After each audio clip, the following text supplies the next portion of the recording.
Dave, thanks so much for joining me this evening. I'm really looking forward to getting to play this tune with you. Me too, and thank you. I'm honored that you wrote a tune for me. That's really, nobody's ever done that before. I'm very honored. Well, why don't you tell us a little bit, how'd you get started with the trombone? Well, in 4th grade, they started a band in the school I was going to. And my mom took me up to the school to look at the instruments. And I wanted the absolute smallest instrument that they had, which was a flute, because I knew I was going to have to carry it on the bus. And the band director kind of hemmed and hawed, and he kind of implied that a boy couldn't play the flute. So I got kind of railroaded onto the trombone, but it worked out okay. I just kept on with it. I'd say it worked out pretty well. Yeah, but I didn't get really serious about it until high school. And we had a pretty good jazz band in my high school, and I started hanging out with a very good trumpet player who went to my school, Dave Jensen. I started hanging out with him, and he was already playing really well and had a lot of records, so he was very influential to my young development as a musician. We became lifelong buddies. That's fantastic.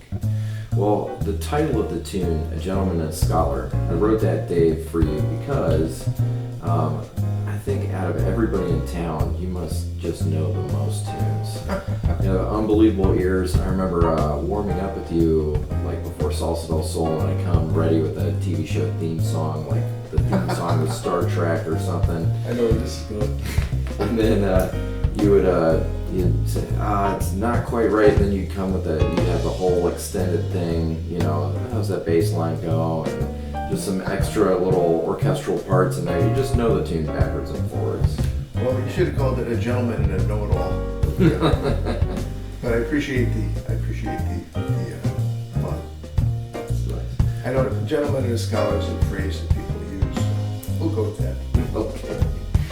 Well, as I recall, I think we first met on the bandstand at Salsa del Sol. That's right, at the Times Bar Cafe.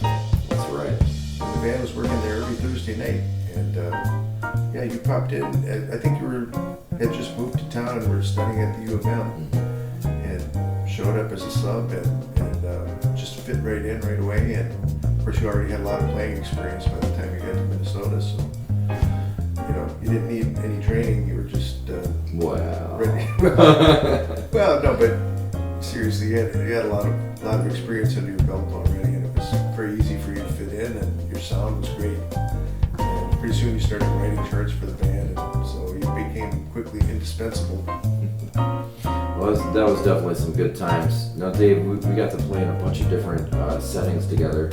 Yeah. Played in some big bands and we played some Broadway show stuff. Right. I seem to recall there was a story on one of those big band nights, kind of a weird thing that happened to us. Yeah, we had played a wedding reception at the Landmark Center, and we all had tuxedos on. So Scott and I decided to go to Mickey Steiner for a hamburger after the gig. So it's about 11:30, 12 at night. For people who don't know Mickey Steiner, it's a St. Paul landmark, but going there at night is always entertaining. You get a floor show with your food. And there was a fellow in there that just couldn't get over the fact that there was 2 guys in there wearing tuxedos, and he wouldn't leave us alone. He kept talking to us, and annoying would be the right word, annoying us. And didn't he start drinking a bottle of mustard or something? I think he chugged the whole bottle of mustard for God. his friend. Yeah. Must have suffered the next morning a little bit. Yeah, that was a little over the top. Well, Dave, thanks so much for joining me, and let's go record a tune. Sounds great. Thanks, Scott. You bet.